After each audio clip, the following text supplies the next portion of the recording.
میں اندر سے چیخ رہی تھی مگر باہر سے خاموش تھی۔ میں کئی بار سوچتی تھی کہ میں یہاں سے بھاگ جاؤں مگر باہر بھی تو کوئی سہارا نہیں تھا۔ پھر میں خود کو سمجھاتی تھی کہ شاید حالات بہتر ہو جائیں گے، شاید میرا شوہر ایک دن بدل جائے گا، شاید میں اس گھر کو کسی طرح ٹھیک کر لوں۔ مگر دل کے کسی کونے میں یہ احساس بیٹھ چکا تھا کہ کچھ بہت بڑا ہونے والا ہے، کچھ ایسا جو میری زندگی کو بدل دے گا اور شاید میری حقیقت بھی بدل دے گا۔ مجھے نہیں پتا تھا کہ آنے والا وقت میرے لیے کیا لے کر آ رہا ہے، لیکن اتنا ضرور جانتی تھی کہ میری آزمائش ابھی شروع ہوئی ہے اور اس گھر کا سچ ابھی مجھ پر کھلنا باقی ہے۔ محلے میں چند عورتوں کے گھر آنا جانا مجھے شروع ہوا تھا تو مجھے لگا شاید ان سے مجھے کچھ سمجھ آ جائے گی، شاید میں اپنے دل کی بات کسی کو بتا سکوں گی، شاید کوئی عورت میرے حال کو سمجھ سکے گی، کیونکہ میں جب سے اس گھر میں آئی تھی میرے اندر ایک بوجھ سا تھا، ایک دباؤ تھا، ایک گھٹن تھی۔ میں چاہتی تھی کہ کسی سے بات کروں مگر ڈر بھی تھا کہ کہیں میری بات کوئی واپس انہی لوگوں تک نہ پہنچا جائے۔ مگر ایک دن ہمت کر کے میں کچھ عورتوں کے گھر گئی اور جب انہوں نے مجھے بیٹھنے کو کہا تو ان کی آنکھوں میں ایک عجیب سا دکھ اور تشویش میں نے محسوس کیا، جیسے وہ میرے بارے میں پہلے سے کچھ جانتی ہوں۔ جب بات شروع ہوئی تو انہوں نے سب سے پہلے یہی کہا، یہ لوگ اچھے نہیں ہیں، ان کے گھر میں رہنا آسان نہیں ہے، یہ لوگ جیسے دکھائی دیتے ہیں ویسے نہیں ہیں۔ میں چونکی، میں نے فوراً پوچھا، کیوں آپ ایسا کیوں کہہ رہی ہیں؟ مگر ہر عورت کی زبان ایک ہی تھی کہ تفصیل میں نہ جاؤ، ہم بس اتنا ہی بتا سکتے ہیں کہ محتاط رہنا۔ مگر میں جتنی بار بھی تفصیل پوچھتی کوئی تفصیل نہیں بتاتا، ہر کوئی بس چپ ہو جاتا، جیسے کسی نے ان کی زبان کو روک دیا ہو، جیسے وہ سچ بتانے سے ڈرتی ہوں۔ میں ہر بار مایوس ہو کر واپس آ جاتی تھی۔ میرے دل میں یہ سوال جڑ پکڑ رہا تھا کہ آخر ایسا کیا ہے جو سب جانتے ہیں مگر کوئی بتاتا نہیں؟ آخر اس گھر میں چھپا کیا ہوا ہے جو ہر زبان خاموش کر دیتی ہے؟ میری اپنی زندگی بھی عجیب سی کٹھن ہوتی جا رہی تھی۔ مجھے نماز پڑھنی ہوتی تھی مگر مجھے گھر میں کوئی جگہ نہیں ملتی تھی، کہیں گندگی تھی، کہیں بے ترتیبی تھی، کہیں کچھ بکھرا ہوا تھا، کبھی ان دونوں باپ بیٹے نے اتنی ہلچل مچا رکھی ہوئی تھی کہ مجھے بیٹھنے تک کی جگہ میسر نہ ہوتی تھی۔ میں ہر بار سوچتی تھی کہ تھوڑی دیر بعد پڑھ لوں گی، لیکن پھر کوئی نہ کوئی کام ایسا سامنے آ جاتا تھا کہ میری نماز رہ جاتی تھی۔ کبھی وہ دونوں مجھے اتنا مصروف کر دیتے تھے کہ کھانا، صفائی، برتن، کپڑے، چولہا میں بس کام ہی الجھی رہتی تھی۔ دھیرے دھیرے میری نمازیں چھوٹنے لگی اور مجھے اس کا دکھ بھی تھا، لیکن میں خود کو روک نہیں پا رہی تھی۔ اس گھر کے ماحول کی آلودگی میرے اندر اترتی جا رہی تھی اور میں محسوس بھی نہیں کر رہی تھی کہ میں کہاں کھڑی ہوں، میں کہاں جا رہی ہوں، میں کون بنتی جا رہی ہوں۔ یہ گھر جیسے میری روح کو کھا رہا تھا۔ ایک وقت ایسا آیا کہ میں بھی نماز سے دور ہونے لگی۔ میں سوچتی تھی کہ ابھی پڑھ لوں گی، پھر کچھ دیر بعد پڑھ لوں گی، پھر میں تھک کر بیٹھ جاتی تھی اور پھر روزانہ ایک نماز، دوسری نماز، تیسری نماز یوں ہی ہاتھ سے نکلتی جاتی تھی۔ مجھے اپنی ہی غفلت پر شرمندگی تھی، مگر ساتھ ساتھ ایک اور حقیقت بھی تھی کہ میں اندر سے بدل رہی تھی۔ یہی وہ وقت تھا جب میں نے محسوس کیا کہ میں بھی ان کے رنگ میں رنگنے لگی ہوں۔ مجھے بھی وہ سب کچھ اچھا لگنے لگا ہے جو کبھی میرے پالن پوسن میں برا تھا۔ گانا سن کر کام کرنا مجھے اچھا لگنے لگا تھا۔ آدھی رات کو یہ دونوں کچھ بھی منگوا لیتے تھے، کھانے پینے کا سامان، burger, pizza, Chinese, French fries, جو بھی ان کا دل کرتا تھا وہ آرڈر کر دیتے تھے اور کچھ ہی دیر میں سب کچھ گھر آ جاتا تھا۔ میں بھی ان کے ساتھ بیٹھ کر کھانا کھانے لگی تھی، جیسے یہ سب عام بات ہو، جیسے میں ساری زندگی یہی کرتی آئی ہوں۔ میوزک تیز ہوتا تھا، گانے اتنی آواز میں چلتے تھے کہ پورا گھر گونج اٹھتا تھا۔ میں پہلے ہچکچاتی تھی، پھر عادت پڑنے لگی، پھر یہی میرا معمول بن گیا۔ میں گانوں کی آواز میں کام کرنے لگی، میرا ہاتھ چلتا رہتا تھا اور میں خیال میں ہی ہلکے ہلکے جھوم بھی لیتی تھی۔ میں خود حیران ہوتی تھی کہ میں ایسا کیسے کرنے لگی ہوں، مگر گھر کے ماحول نے مجھے آہستہ آہستہ اپنی گرفت میں لے لیا تھا۔ مجھے خود اندازہ نہیں ہوا کہ کب میری اپنی شخصیت بدلتی جا رہی تھی۔ میں جو کبھی سیدھی سادی لڑکی تھی جیسے چھوٹی سی غلطی پر بھی شرم آتی تھی، میں کب ایسی بن گئی کہ مجھے ان باتوں میں مزہ آنے لگا۔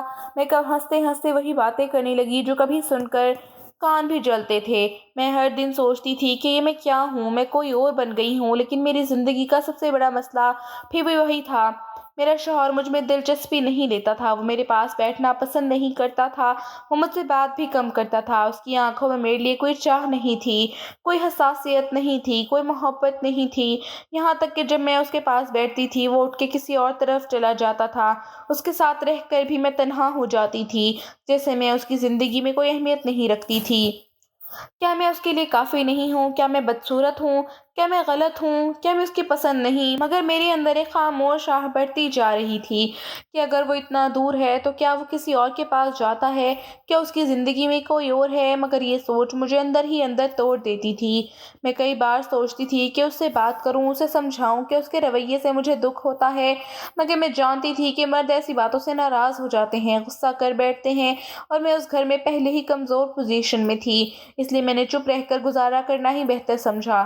میں دل میں خود کو مضبوط کرنے کی کوشش کرتی تھی، مگر سچ یہ تھا کہ میں اندر سے خالی ہوتی جا رہی تھی۔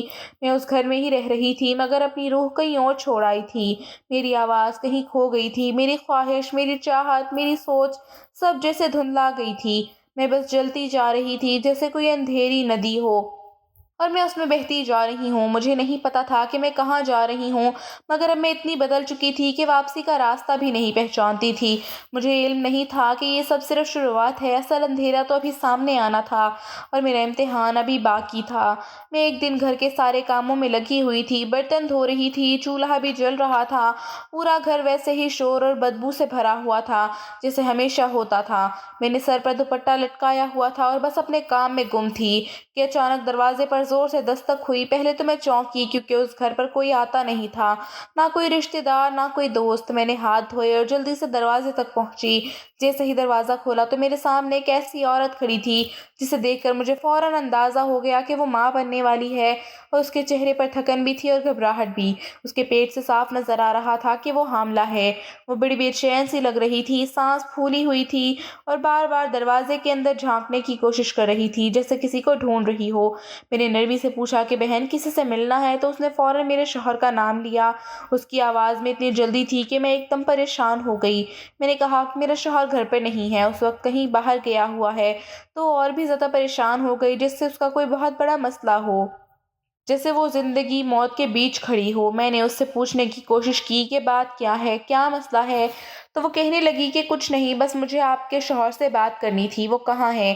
میں نے اس کے چہرے کی حالت دیکھ کر کہا کہ تمہاری طبیعت بھی ٹھیک نہیں لگ رہی، تم بیٹھ جاؤ، پانی پی لو، لیکن وہ کچھ بھی سننے کو تیار نہیں تھی۔ میں نے نرمی سے پوچھا کہ کیا تم شادی شدہ ہو؟ کہنے کا مطلب یہ تھا کہ اگر وہ ماں بننے والی ہے تو کوئی نہ کوئی اس کے ذمہ دار ہوگا، لیکن اس نے میرا سوال سن کر نظر جھکا لی اور جواب ہی نہیں دیا۔ میں نے کہا کہ میں تمہاری مدد کر سکتی ہوں، تم مجھے بتاؤ کیا بات ہے۔ اس نے فوراً ہاتھ اٹھا کر منع کر دیا کہ نہیں نہیں، میں ٹھیک ہوں، آپ فکر نہ کریں۔ وہ پلٹ کر ایسے بھاگی جیسے کوئی اس کا پیچھا کر رہا ہو۔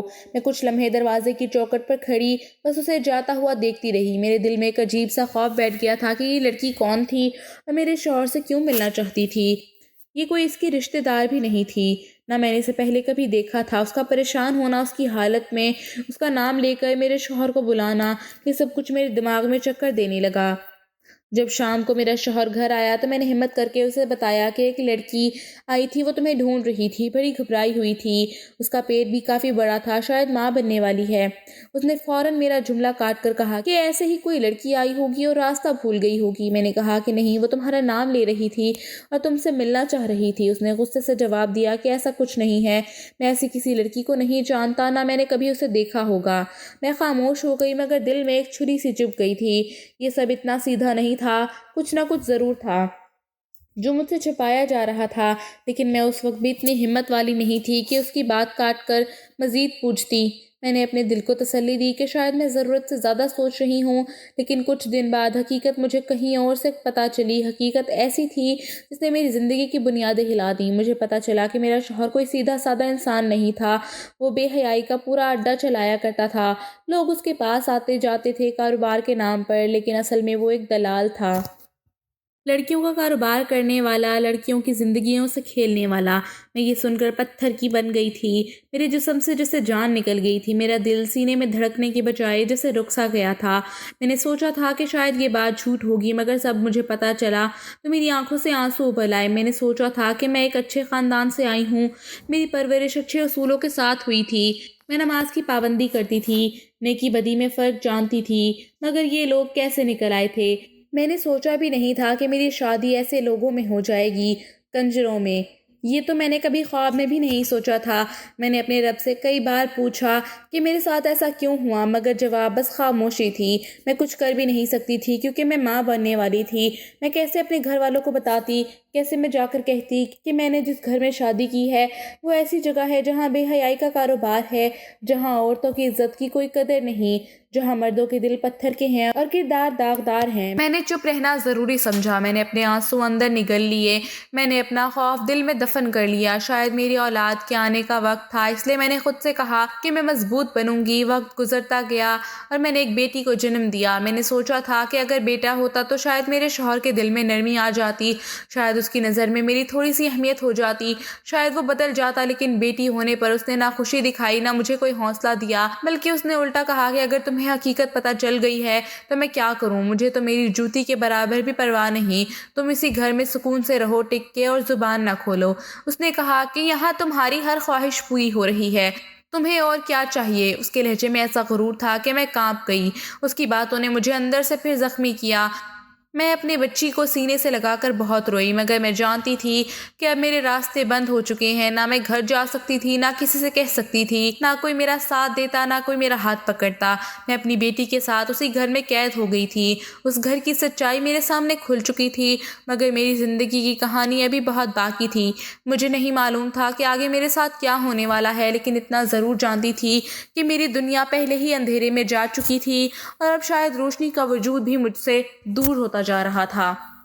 مجھے کسی نے یہ بھی بتایا تھا کہ جب میرا شوہر خود ہی بے حیائی کا اڈا چلاتا ہے تو ایسا کیسے ہو سکتا ہے کہ وہ خود وہاں پر بری حرکتیں نہ کرتا ہو، اس لیے تم سے اس کو کوئی مطلب نہیں ہے، تم سے زیادہ بڑھ کر خوبصورت لڑکیاں وہاں ہوتی ہیں۔ میں ان دنوں ہر وقت پریشان رہنے لگی تھی۔ میرے دل میں ہر لمحہ ایک نیا خوف جاگ اٹھتا تھا۔ میں کچھ بھی کروں میرا دماغ وہیں پھنس جاتا تھا کہ میرا شوہر وہاں جا کر لڑکیوں کے ساتھ کیا کرتا ہوگا، کیسے کرتا ہوگا اور کتنی لڑکیاں اس کے جال میں پھنسی ہوں گی۔ میں رات کو آنکھیں بند کرتی تو وہ حاملہ عورت بار بار میرے سامنے آ کر کھڑی ہوتی تھی، جس کے چہرے پر بے چینی تھی، جس نے میرے شوہر کا نام لے کر دروازہ کھٹکھٹایا تھا۔ آہستہ آہستہ میرے دل میں یہ بات بیٹھ گئی تھی کہ وہ بچی بھی شاید میرے شوہر کے کرتوتوں کی وجہ سے ہی تھی۔ اس کے پیٹ میں جو جان پل رہی تھی، شاید اس کا باپ میرا اپنا شوہر تھا۔ یہ سوچ میرے دل کو نوچتی رہتی تھی۔ میں کچھ بھی کر رہی ہوتی پر دماغ وہیں پھنستا رہتا تھا۔ میں لگاتار سوچتی رہتی تھی اور جتنی میں سوچتی اتنا ہی میرا دل ٹوٹتا جاتا تھا، لیکن حقیقت تو یہ بھی تھی کہ میں کچھ بھی نہیں کر سکتی تھی۔ میں ایک بے بس عورت تھی۔ میں نے خود کو دیکھا اور سوچا کہ میں تو اپنی حفاظت بھی نہیں کر پا رہی، میں اپنے شوہر کا سامنا بھی نہیں کر پا رہی، تو میں اس دنیا کو کیا بتاتی، کون یقین کرتا اور کون میرا ساتھ دیتا۔ میں اپنی بیٹی کے پاس بیٹھتی تو میرا دل پھٹ جاتا۔ میں سوچتی کہ اگر وہ اس گھر میں بڑی ہوئی تو کیا ہوگا، وہ گھر جہاں عورتوں کی عزت کا کوئی تصور نہیں تھا، جہاں دوسرے گھروں کی بیٹیوں سے دھندا کرایا جاتا تھا۔ کیا یقین ہے کہ کل کو یہ لوگ میری اپنی بچی کو بھی نہ استعمال کر لیں۔ یہ سوچ میری اندر ایسی آگ کی طرح جلتی رہتی تھی کہ میں سانس بھی ٹھیک سے نہیں لے پاتی تھی۔ دن رات ٹینشن میں رہنے کی وجہ سے میرا دماغ جیسے کام کرنا چھوڑ گیا تھا، سوچنے سمجھنے کی صلاحیت ختم ہو گئی تھی۔ مجھے اپنے آپ پر بھی قابو نہیں رہتا تھا، ہر بات پر میں گھبرا جاتی تھی، ڈر جاتی تھی، دل تیز دھڑکتا تھا، کبھی کبھی لگتا تھا کہ میں پاگل ہونے والی ہوں۔ میرے سسر بھی اپنے بیٹے جیسے ہی تھے، ان دونوں کا کوئی فرق نہیں تھا۔ ان کی آنکھوں میں بھی ویسی ہی گندی چمک ہوتی تھی۔ جب میں گھر کے اندر دوپٹہ اتار کر کام کرتی تو وہ اکثر مجھے دیکھتے رہتے تھے۔ میں نظر انداز کرنے کی کوشش کرتی تھی، لیکن ان کی نظروں سے خود کو بچانا ممکن نہیں تھا۔ اس گھر میں ویسے بھی کوئی شرم و لحاظ نہیں تھا، پردے کی بات کرنا تو دور، یہاں تو انسانیت بھی نہیں تھی۔ ایک دن تو حد ہی ہو گئی، میں کچن میں کھڑی آٹا گوندھ رہی تھی کہ میرے سسر پیچھے آ کھڑے ہوئے۔ انہوں نے مجھے پکڑا اور مجھے ایسے ہاتھ لگایا جیسے میں کوئی چیز ہوں، جیسے میں ان کی ملکیت ہوں۔ اس لمحے میرا وجود کانپ گیا، لیکن اس لمحے میرے اندر کہیں سے غصہ بھی آیا، شاید وہ غصہ میں نے برسوں سے دبایا تھا۔ اسی دبے ہوئے غصے نے مجھے ایک لمحے کے لیے اندھا کر دیا۔ انہوں نے مجھے غلط پیشکش کی اور میری حالت ایسی تھی کہ میں ذہنی طور پر اتنی ٹوٹ چکی تھی کہ میں نے غصے میں آ کر ہاں کہہ دی، اور وہ ہاں جو میں کبھی ہوش میں نہ کہتی، وہ ہاں جو میرے کردار کے خلاف تھی، لیکن میں اس وقت چیخ بن چکی تھی۔ میں چاہتی تھی کہ اس گھر کی گندگی کو یہ لوگ خود دیکھیں کہ وہ مجھے کہاں تک لے آئے ہیں۔ جیسے ہی میں ان کے ساتھ کمرے میں گئی اور دروازہ بند ہوا، ایک دم میرے اندر کچھ بدلنے لگا، جیسے اچانک میرے سامنے میری بیٹی کا چہرہ آ گیا۔ وہ سوتی ہوئی معصوم بچی میری نظروں کے سامنے تیرنے لگی۔ میں نے سوچا کہ اگر آج میں نے غلط قدم اٹھا لیا تو کل کو میری بیٹی کیا سوچے گی، میں اسے کون سا ماحول دوں گی، وہ کس ماں کے سائے میں بڑی ہوگی۔ میں نے سوچا کہ میں اس گندگی کا حصہ نہیں بن سکتی۔ میں نے اچانک چیخنا شروع کر دیا۔ میں زور زور سے بولنے لگی کہ مجھے چھوڑ دو، میں غلط کر رہی ہوں، میں یہاں نہیں رہ سکتی۔ میں نے کمرے کے دروازے کو دھکا دیا اور بھاگتی ہوئی باہر نکلی۔ میں نے اپنی بیٹی کو گود میں اٹھایا، اس کے چہرے کو چوما اور روتے ہوئے کہا کہ میں تمہیں اس جہنم میں مزید ایک دن بھی نہیں رکھوں گی۔ اس وقت میرے اندر جیسے ہمت کی ایک لہر دوڑ گئی۔ میں نے بغیر کچھ سوچے سمجھے، بغیر کچھ سمیٹے گھر سے بھاگنے کا فیصلہ کر لیا۔ میں نے دوپٹہ سر پر ڈالا اور سیدھی باہر بھاگی۔ میں سڑک پر آ گئی، میرا دل زور زور سے دھڑک رہا تھا، ہاتھ کانپ رہے تھے، مگر میں رکی نہیں۔ میں نے پیچھے مڑ کر نہیں دیکھا۔ جب انسان کی زندگی سڑنے لگتی ہے تو بھاگ جانا ہی بہتر ہوتا ہے۔ میں سیدھا اپنے ماں باپ کے گھر پہنچی۔ دروازہ کھٹکھٹایا تو میری ماں نے دروازہ کھولا۔ پہلے تو حیران ہوئی، پھر مجھے گود میں بچی کے ساتھ روتا دیکھ کر سمجھ گئی کہ میرا دل پھٹ چکا ہے۔ وہ مجھے اندر لے گئی اور میں پھوٹ پھوٹ کر رونے لگی۔ میں نے ماں باپ کو بٹھا کر سب کچھ بتا دیا اور لفظ بلفظ بتا دیا کہ میں کن لوگوں میں رہ رہی تھی، انہوں نے میرے ساتھ کیا کیا تھا، میرے شوہر کا اصل چہرہ کیا تھا اور اس گھر میں کیسے ہولناک ماحول میں رہ رہی تھی۔ میری ماں رو رہی تھی، میرا باپ خاموش ہو گیا تھا، اس کی آنکھوں میں غصہ بھی تھا اور دکھ بھی تھا۔ انہوں نے مجھے سینے سے لگایا اور کہا کہ اب تم ہماری بیٹی ہو، تم واپس آ گئی ہو، یہی سب سے بڑی بات ہے۔ اس دن مجھے لگا کہ شاید پہلی بار میں نے اپنی زندگی میں ایک صحیح فیصلہ کیا تھا۔ میں نے اپنی بیٹی کو ایک ایسے گھر سے نکال لیا تھا جہاں اس کی روح بھی جل جاتی، جہاں اس کا مستقبل بھی برباد ہو جاتا۔ میں نے اپنی بیٹی کے لیے اپنی جان پر کھیل کر بھاگنے کا فیصلہ کیا اور شاید یہی میری زندگی کا سب سے اہم فیصلہ تھا جس نے آنے والی صبحوں کو بدلنا تھا۔ اس گھر سے نکلنے کے بعد میں نے ایک پل بھی پیچھے مڑ کر نہیں دیکھا۔ میرے قدم کانپ رہے تھے مگر دل مضبوط تھا۔ میں نے اپنی بیٹی کو اٹھایا اور اندھیری رات میں گلیوں سے گزرتی ہوئی اپنے ماں باپ کے گھر آ گئی۔ میرے راستے میں کئی سوچیں آ رہی تھیں، کبھی ڈر، کبھی پچھتاوا، کبھی غصہ، کبھی دکھ، مگر ایک بات دل میں پکی تھی کہ اب جو بھی ہو جائے واپس اس جہنم میں نہیں جانا جہاں میری عزت، میرا سکون اور میری بیٹی کی زندگی سب کچھ برباد ہو رہا تھا۔ ماں نے دروازہ کھولا تو میری حالت دیکھ کر ان کی چیخ نکل گئی۔ میں پھٹی پرانے کپڑوں میں تھی، ہانپ رہی تھی اور آنکھوں میں آگ جیسے دہک رہی تھی۔ میں نے سب کچھ ایک لفظ بلفظ بتا دیا۔ ماں کی آنکھیں نم ہو گئیں، باپ نے آہ بھری، مگر انہوں نے مجھے کبھی قصوروار نہیں ٹھہرایا۔ انہوں نے میرا ہاتھ پکڑا اور کہا کہ تو نے جو فیصلہ کیا ہے وہ ہمارے فیصلے جیسا ہے، اب ہم تیرے ساتھ ہیں، ہم تیرے سامنے پہاڑ بن کر کھڑے رہیں گے۔ میں نے اس وقت محسوس کیا کہ دنیا میں سب کچھ ٹوٹ سکتا ہے مگر ماں باپ کا سہارا کبھی نہیں ٹوٹتا۔ اس کے بعد میں نے اپنے شوہر کو طلاق کا پیغام بھیجا۔ اس نے نہ فون اٹھایا نہ جواب دیا، اسے کوئی فرق نہیں پڑا، اسے شاید میری یا بیٹی کی کوئی پرواہ نہیں تھی، اور پہلے بھی اپنی مرضی کی دنیا میں رہتا تھا، آج بھی وہیں رہتا تھا۔ اس کے پاس بہت عورتیں، بہت راستے، بہت بہانے تھے، میں اس کی زندگی میں کبھی اہم تھی ہی نہیں، بس ایک ضرورت تھی جو ختم ہو گئی تھی، تو وہ بھی ختم ہو گئی تھی۔ میں نے اس کی بے حسی دیکھ کر اپنا فیصلہ اور مضبوط کر لیا۔ طلاق کے بعد میں اصل جنگ شروع ہوئی۔ میں نے اپنے آنسو کو چھپا کر گھروں میں کام کرنا شروع کیا۔ کسی گھر میں برتن دھونے، کسی گھر میں کپڑے سیدھے کیے، کسی میں جھاڑو، کسی میں پوچھا۔ کبھی کوئی عورت مجھے ڈانٹ دیتی، کبھی کوئی تعریف کر دیتی، کبھی کوئی پیسے کم دے دیتی، کبھی کوئی سہارا دے دیتی۔ میں نے سب سہا۔ میں نے اپنے دل میں عہد کیا تھا کہ میں رکوں گی نہیں، میں تھکوں گی نہیں، میری بیٹی کے سامنے کبھی میں کمزور نہیں پڑوں گی، میں اس کے لیے دنیا سے لڑوں گی۔ میری بیٹی ابھی چھوٹی تھی، وہ مجھے دن بھر نہ دیکھ کر پریشان ہو جاتی تھی۔ میں واپس آتی تو میرے سینے سے لگ کر سو جاتی تھی، میں اسے دیکھ کر تھک جاتی تھی مگر اسے چھوڑ کر کبھی کمزور نہیں پڑتی تھی۔ میں نے اسے اچھے اسکول میں داخل کروایا۔ فیس بھرنا مشکل تھا مگر میں نے ہر مشکل کو چیلنج سمجھ کر قبول کیا۔ صبح نکلی تو شام کو لوٹی، کہیں جسم میں درد، کہیں ہاتھوں میں چھالے، کہیں پاؤں میں سوجن، مگر میں مسکراتی رہی۔ میں نے اپنی بیٹی کے سامنے کبھی نہیں ظاہر کیا کہ میں کتنی تکلیف میں ہوں۔ وقت ایک ایک کر کے گزرتا گیا۔ میں نے کئی راتیں جاگ کر گزاری، کام کے بعد کپڑے سے کچھ لوگوں کے لیے کھانا پکایا، کسی کے یہاں رات کو برتن دھوئے تاکہ زیادہ پیسے آ سکیں۔ میں نے دن کو کام کیا، رات کو بھی کام کیا اور صبح دوبارہ نکل گئی۔ میں نے ایک پل بھی اپنی محنت سے پیچھے قدم نہیں کھینچا کیونکہ مجھے پتا تھا اگر میں رک گئی تو میری بیٹی کی زندگی رک جائے گی۔ میری بیٹی ذہین تھی، وہ پڑھائی میں آگے سے آگے جاتی رہی، ہر امتحان میں اچھے نمبر لاتی، میں کبھی چھپ کر اسے پڑھتے دیکھتی تو آنکھوں میں آنسو آ جاتے۔ مجھے لگتا تھا کہ شاید میرے دکھوں کا صلہ میری بیٹی کی کامیابی کی شکل میں ملے گا۔ وہ ہر گزرتے دن کے ساتھ بڑی ہو گئی اور میری امیدیں بھی اس کے ساتھ بڑھتی گئیں۔ کتنی بار لوگ مجھے کہتے تھے کہ عورت اکیلی کچھ نہیں کر سکتی، مگر میں نے ہر بار دل میں کہا کہ عورت اگر ماں ہو جائے تو دنیا کی سب سے بڑی طاقت بن جاتی ہے۔ میں نے اپنی طاقت اپنی بیٹی کے چہرے میں دیکھی اور ہمت پکڑتی گئی۔ سال گزر گئے، موسم بدلتے گئے، میری جوانی تھکن میں ڈوب گئی، مگر میری بیٹی کی رنگت میں روشنی بڑھتی گئی۔ اس نے پڑھائی مکمل کی، امتحان دیے، پھر انٹرویو دیے اور میں اس کی ہر کوشش میں اس کے ساتھ کھڑی رہی۔ ایک دعا تھی جو میں ہر روز کرتی تھی کہ میری بچی وہ مقام پائے جس کے لیے میں نے اپنی پوری زندگی قربان کر دی۔ پھر وہ دن آیا جس کا میں نے برسوں سے خواب دیکھا تھا۔ میری بیٹی افسر لگ گئی اور مجھے خبر دینے کے لیے دوڑتی دوڑتی آئی۔ اس نے مجھ سے لپٹ کر کہا کہ امی آج میں کامیاب ہوئی ہوں اور اس کامیابی میں آپ کا خون پسینہ اور دعا سب شامل ہیں۔ میں اس کی بات سن کر رو پڑی۔ میں نے اس کی پیشانی کو چوم کر کہا کہ بیٹا تم میری زندگی کی جیت ہو۔ اس دن اس نے پہلی تنخواہ میرے قدموں میں رکھی۔ میں نے اسے اٹھایا بھی نہیں، میری انگلیاں کانپنے لگیں۔ میں نے اسے گلے لگا لیا اور کہا کہ اگر میں نے اس دن بھاگنے کا فیصلہ نہ کیا ہوتا تو شاید آج کہیں کھو جاتی۔ آج جب میں اپنی کہانی سناتی ہوں تو مجھے لگتا ہے کہ میں نے جو فیصلہ کیا تھا وہ صحیح تھا۔ میں نے اپنی زندگی تباہ کر لی تھی، میں نے اپنی خوشیاں مار دی تھیں، میں نے اپنا سکون، اپنی عزت سب قربان کر دیا تھا، مگر میں نے اپنی بیٹی کی زندگی بچا لی تھی۔ میری بیٹی میری فتح ہے، میری بیٹی میری عزت ہے، میری بیٹی میری پوری دنیا ہے، اور یہی میرا انجام ہے کہ آج میں اکیلی ہوں مگر ہاری ہوئی نہیں ہوں۔ میں نے اپنی بیٹی کو اندھیرے سے نکال کر روشنی میں پہنچا دیا ہے اور یہی میری اصل کامیابی ہے۔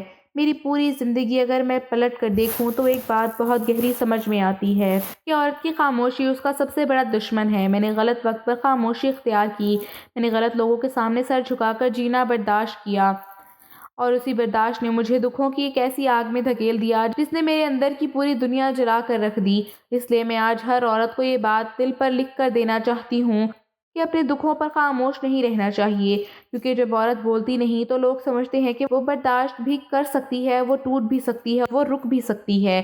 میں نے اپنی زندگی میں ایک بات اور سیکھی ہے کہ جہاں بے حیائی، بے عزتی اور خوف ہو وہاں رہنا گناہ کے برابر ہے۔ عورت کا اصل مقام وہ گھر ہے جہاں اسے عزت ملے، اور اگر عزت نہ ملے تو وہ گھر صرف دیواروں کا ڈھانچہ ہے، خاندان نہیں ہے۔ اس لیے کبھی بھی اس گھر میں رہنے کی ضد نہ کرنا جس میں تمہاری عزت نہ ہو۔ میں اپنی بیٹی کو یہی سکھاتی رہی کہ انسان کا اصل زیور اس کا بول ہے، اس کی نرمی اور اس کی حیا ہے۔ جو گھر عورت کی حیا کو روند دے وہاں ایک دن بھی رکنا اپنے آپ کو کھو دینے کے برابر ہے۔ میں نے دنیا دیکھی تو جان لیا کہ رزق بغیر مرد کے بھی مل جاتا ہے، مگر سکون بغیر عزت کے کبھی نہیں ملتا۔ اگر عورت میں ہمت ہو تو وہ اپنے پاؤں پر کھڑی ہونا چاہے تو دنیا کی کوئی چیز اسے روک نہیں سکتی۔ میں نے راتوں کو برتن دھوئے، صبح گھروں میں صفائیاں کی اور پیسے جوڑے، مگر کبھی ہاتھ نہیں روکے، کیونکہ مجھے پتا تھا کہ اگر میں رک گئی تو میری بیٹی کی زندگی رک جائے گی، اور انسان کی سب سے بڑی طاقت اس کا مقصد ہوتا ہے۔ مجھے اپنی بیٹی کی زندگی بچانی تھی، اسی لیے میں کبھی کمزور نہیں پڑی۔ میرے ماں باپ نے میرا ساتھ دیا اور میں نے یہ سیکھا کہ اگر انسان کے پاس خاندان کا سچا سہارا ہو تو وہ ہر مشکل سے نکل سکتا ہے، مگر اگر خاندان ساتھ نہ دے تو بھی عورت کو اپنی ہمت نہیں چھوڑنی چاہیے۔ زندگی کبھی ایک دروازہ بند کرتی ہے تو کہیں نہ کہیں سے دوسرا دروازہ کھول دیتی ہے، بس انسان کو ہمت نہیں چھوڑنی چاہیے۔ میرا سب سے بڑا سبق یہی ہے کہ جہاں گندگی اور برائی ہو وہاں رہ کر کوئی اچھا نہیں بن سکتا، وہاں سے نکلنا ہی انسان کی جیت ہوتی ہے۔ میں اگر اس گھر میں رہتی تو شاید میری بیٹی بھی انہی راستوں میں دھکیلی جاتی جہاں دوسری لڑکیوں کو دھکیلا جاتا تھا۔ میں نے خود کو قربان کر کے اس کو بچا لیا، اور آج وہ افسر بن کر کھڑی ہے، لوگوں کی مدد کرتی ہے، عزت سے جیتی ہے، اور میرے کیے ہوئے فیصلے کی سب سے بڑی دلیل ہے۔ آخر میں ہر عورت کو ایک بات بتانا چاہتی ہوں کہ اپنا راستہ خود چنو، کیونکہ خاموش آنسوؤں سے زندگی نہیں بدلتی، ہمت والے قدم زندگی بدل دیتے ہیں۔ اپنے اندر کی روشنی کو ہمیشہ زندہ رکھو، کیونکہ اگر عورت خود کو بچا لے تو وہ اپنی آنے والی نسلوں کی زندگی بچا لیتی ہے، اور یہی سب سے بڑی جیت ہے۔